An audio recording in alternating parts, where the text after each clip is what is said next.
Unit fungsional, tadi unit fungsional. Berarti dia punya fungsi-fungsi tertentu dalam sel itu punya fungsi-fungsi tertentu. Oke, kalau gitu jawabannya adalah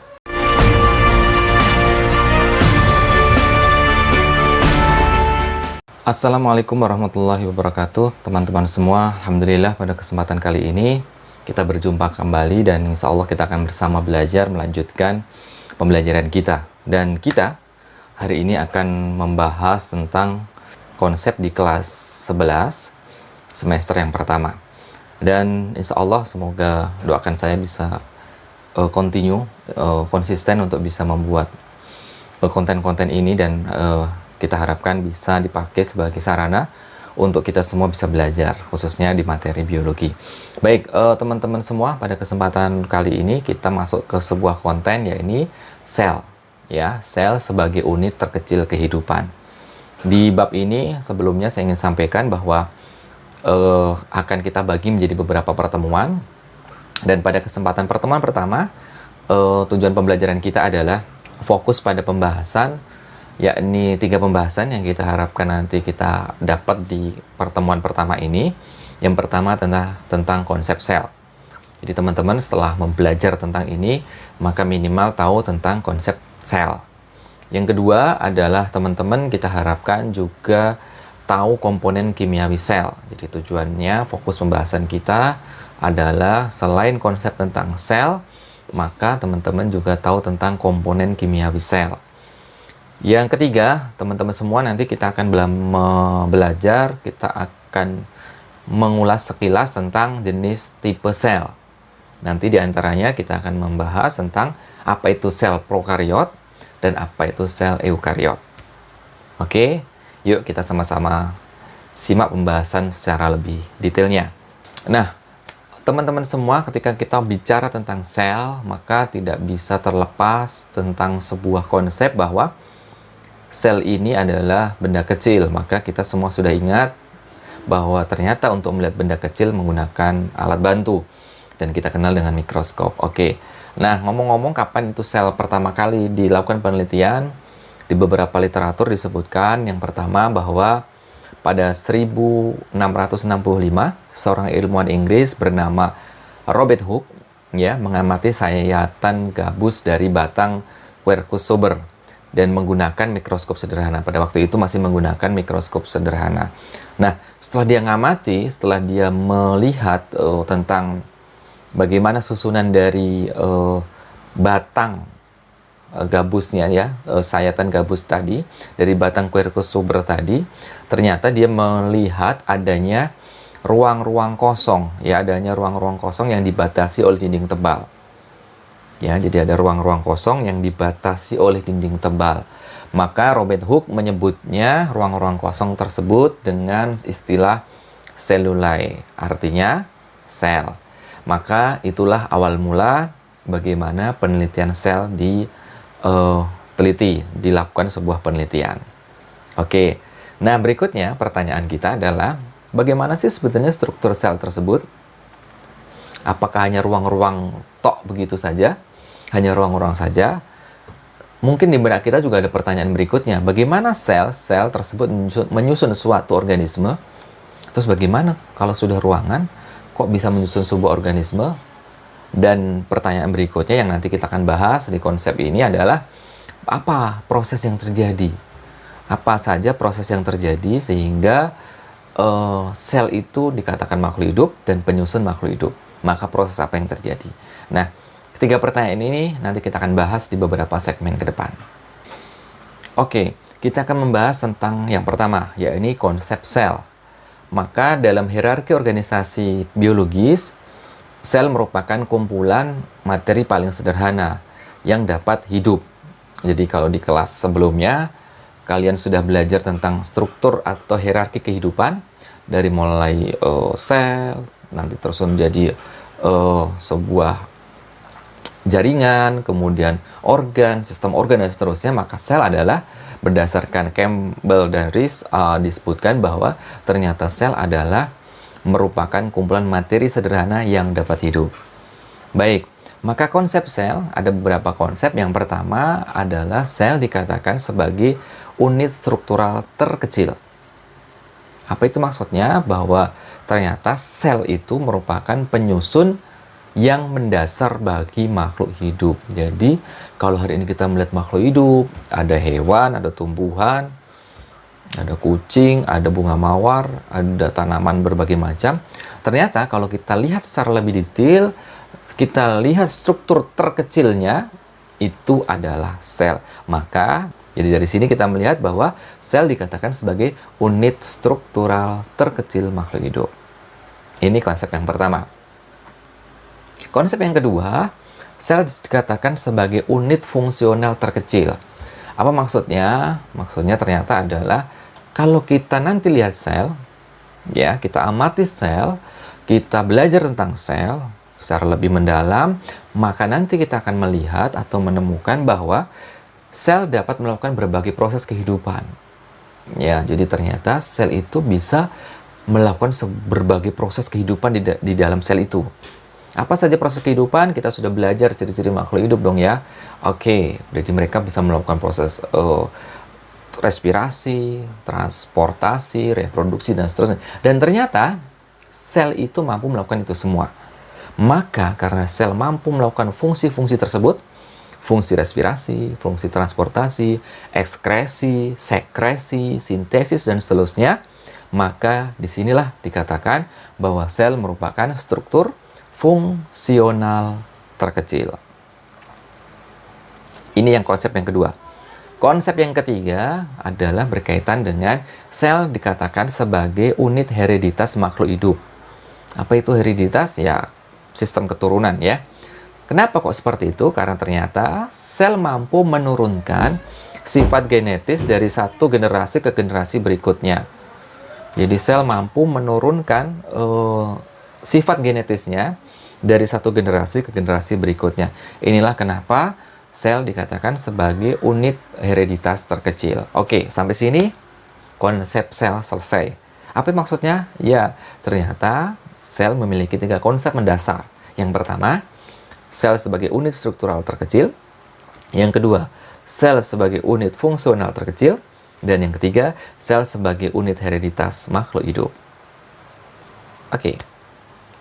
Kita akan melihat, berikutnya kita akan melihat bagaimana penyusun kimia sel. Oke, apa sih sebetulnya komponen kimia sel?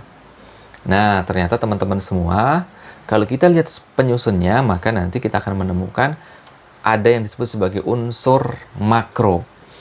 Ya, nanti ada 4 penyusun kimia. Yang pertama, kita sebut sebagai unsur makro.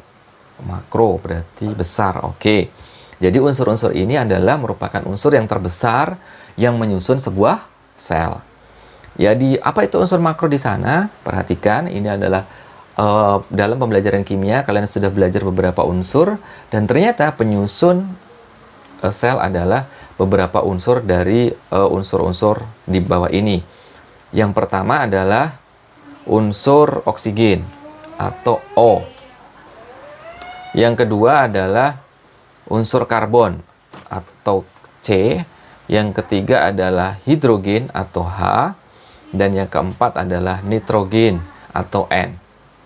Jadi ada yang namanya oksigen, berapa persen? 62% kurang lebih, kemudian karbon 20%, kemudian hidrogen 10%, nitrogen 10%, dan kalium sebanyak 25%. Ini adalah unsur-unsur makro. Kenapa disebut makro? Unsur-unsur ini banyak terdapat di dalam sel. Jadi jumlahnya banyak. Oke, makro. Kemudian unsur utama ya, unsur utama dalam sebuah sel. Kemudian yang kedua adalah unsur mikro. Ya, merupakan unsur yang terdapat dalam jumlah sangat sedikit. Jadi kalau ada yang pertama adalah makro, jumlahnya banyak, unsur utama. Yang kedua adalah unsur mikro. Kenapa disebut mikro? Karena jumlahnya sedikit. Baik, apa sih di antara unsur mikro tadi? Di antaranya adalah Fe, ya, besi, kemudian tembaga, Cu, kemudian kobal, Co, kemudian mangan, ya, Mn, Zn atau seng, kemudian molybdenum, Mo, dan boron serta silikon. Ini adalah unsur-unsur mikro. Jadi dari sini kita sudah bahas 2 unsur kimiawi sel. Yang pertama disebut sebagai unsur makro, yang kedua disebut sebagai unsur mikro. Kenapa disebut makro? Jumlahnya banyak. Kenapa disebut mikro? Jumlahnya lebih sedikit. Oke. Nah, unsur yang ketiga. Kita bahas unsur yang ketiga. Jadi setelah makro dan mikro, kita yang ketiga dan keempat adalah disebut sebagai nanti yang pertama, yang ketiga adalah senyawa organik. Kenapa disebut senyawa organik? Karena senyawa organik ini terdiri atas beberapa unsur komponen penting yang penyusun makhluk hidup. Contohnya adalah karbohidrat. Senyawa organik terdiri atas karbohidrat yang tersusun dari unsur karbon, hidrogen, kemudian oksigen. Ini adalah senyawa karbohidrat. Kemudian selain karbohidrat, senyawa organik apa ya? Di sana adalah protein. Senyawa organik terbesar yang menyusun sel dan merupakan polimer dari asam amino yang saling berikatan dengan ikatan peptida. Inilah yang disebut sebagai protein. Berikutnya kita menemukan senyawa organik yang lain setelah karbohidrat, setelah protein adalah lemak atau lipid. Merupakan senyawa bersifat hidrofobik dan larut dalam pelarut organik. Nanti kita akan belajar tentang hidrofobik, hidrofilik di pertemuan berikutnya. Dan berikutnya dari senyawa organik adalah asam nukleat. Asam nukleat. Apa itu asam nukleat? Yang terdiri dari dua asam, yaitu asam deoksiribonukleat asid atau DNA dan asam ribosanukleat asid atau RNA. Baik, sampai sini ini adalah disebut sebagai senyawa organik. Berikutnya yang terakhir dari penyusun kimia dari sebuah sel adalah senyawa anorganik. Ini apa itu senyawa anorganik? Adalah senyawa yang menjadi komponen kimiawi sel, diantaranya air, garam-garam mineral, dan gas. Jadi senyawa anorganik adalah senyawa yang anorganik, yang biasanya tidak hidup, tidak menyusun, tidak komponen hidup gitu. Senyawa organik adalah yang terdiri komponen kimia sel, diantaranya adalah air, garam-garam mineral, dan gas. Dari sini kita sudah belajar ternyata kimia, penyusun sel, penyusun kimiawi sel ada 4. Apa tadi yang pertama? Unsur makro, berikutnya unsur mikro, berikutnya senyawa organik, berikutnya yang terakhir senyawa anorganik. Baik teman-teman semua, di pembahasan terakhir dari pembahasan ini adalah berkaitan dengan tipe sel. Ini adalah pengenalan awal ya, tentang tipe sel. Ternyata kalau kita belajar tipe sel, nanti ada 2 komponen besar dari tipe sel, yang disebut sebagai prokaryotik. Apa itu prokaryotik? Prokariot itu berasal dari Yunani. Pro artinya sebelum, karyon itu inti. Jadi intinya sebelumnya. Apa maksudnya? Jadi merupakan sel yang memiliki nukleus atau inti sel yang tidak memiliki membran inti. Berarti dia belum memiliki membran inti yang memisahkan antara materi genetik dengan bagian sel yang lainnya. Jadi nggak jelas nih membrannya yang mana ya, membran inti selnya yang mana ya. Jadi terus gimana? Berarti materi genetiknya, DNA-nya itu terkumpul pada sebuah tempat ya. Prokaryotik adalah sel yang merupakan sel yang belum memiliki nukleus atau tidak memiliki membran inti, dan materi genetiknya atau DNA-nya tersusun atau terkonsentrasi pada sebuah bagian yang disebut sebagai nukleoid. Jadi ini adalah sel prokaryotik. Yang kedua adalah sel eukaryotik. Apa maksudnya? Jadi eu itu dari bahasa Yunani juga artinya sebenarnya. Jadi dia sebenarnya, dan karyon adalah inti. Baik, jadi dia memiliki membran sel, membran inti yang sebenarnya, yaitu materi genetik atau DNA yang dibungkus oleh membran inti. Jadi dia sudah punya membran inti sel. Contohnya apa? Protista, jamur atau fungi, tumbuhan, dan hewan. Sampai sini ya. Jadi sampai sini kita sudah tahu bahwa tipe sel ada 2. Yang pertama disebut prokaryotik, yang kedua disebut sebagai eukaryotik.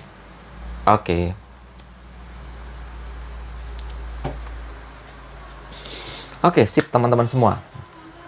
Kita sudah sampai pada sebuah kesimpulan. Jadi pada pertemuan kali ini kita sudah belajar 1. Sel. Jadi sel sebagai unit struktural. Yang kedua, sel sebagai unit fungsional. Yang ketiga, sel sebagai unit hereditas. Berikutnya, penyusun kimiawi sel. Apa saja tadi? 1. bahwa sel itu tersusun dari unsur makro. Oke. Yang kedua, sel tersusun dari unsur mikro. Yang ketiga, sel tersusun dari senyawa-senyawa organik. Yang keempat, sel tersusun dari senyawa anorganik. Jadi makro, mikro, organik, anorganik. Oke, yang terakhir kita sudah belajar tentang tipe sel. Yang pertama disebut sebagai sel prokariotik. Yang kedua disebut sebagai sel eukariotik. Oke, untuk mengecek tingkat pemahaman kalian, untuk mengecek apakah kalian memperhatikan, oke, kita akan coba cek evaluasi ya. Yang pertama, ya, ini ada pertanyaan. Yuk, kita bahas. Sel disebut sebagai unit fungsional terkecil dalam kehidupan karena A. merupakan penyusun yang mendasar bagi tubuh makhluk hidup. B. Di dalam sel terjadi berbagai reaksi kimia kehidupan. C. Dapat menurunkan sifat genetis dari satu generasi ke generasi berikutnya. D. Semua jenis sel berasal dari sel sebelumnya. E. Sel tidak dapat dibagi-bagi menjadi lebih kecil. Jawabannya adalah, oke, kita lihat kata kunci di soal. Sel disebut sebagai unit fungsional. Oke, unit fungsional. Tadi unit fungsional. Berarti dia punya fungsi-fungsi tertentu dalam sel itu, punya fungsi-fungsi tertentu. Oke, kalau gitu jawabannya adalah betul sekali. Jawabannya adalah isi di kolom komentar. Jawabannya adalah iya, jawabannya adalah B. Di dalam sel terdapat berbagai reaksi kimia kehidupan. Berbagai reaksi kimia, respirasi, reproduksi, dan seterusnya terjadi di sel. Oke, nomor 1 lewat. Kita bahas nomor berikutnya. Oke, nomor 2. Komponen kimiawi sel yang termasuk bahan anorganik. Komponen kimiawi sel yang termasuk bahan anorganik. 1. A. Lemak. B. Protein. C. Karbohidrat. D. Asam nukleat. E. Garam-garam mineral. Jawabannya adalah lemak. Lemak anorganik, organik. Oh, organik. Protein. Protein, organik. Oh, dia organik. Karbohidrat. Karbohidrat, organik. Oke.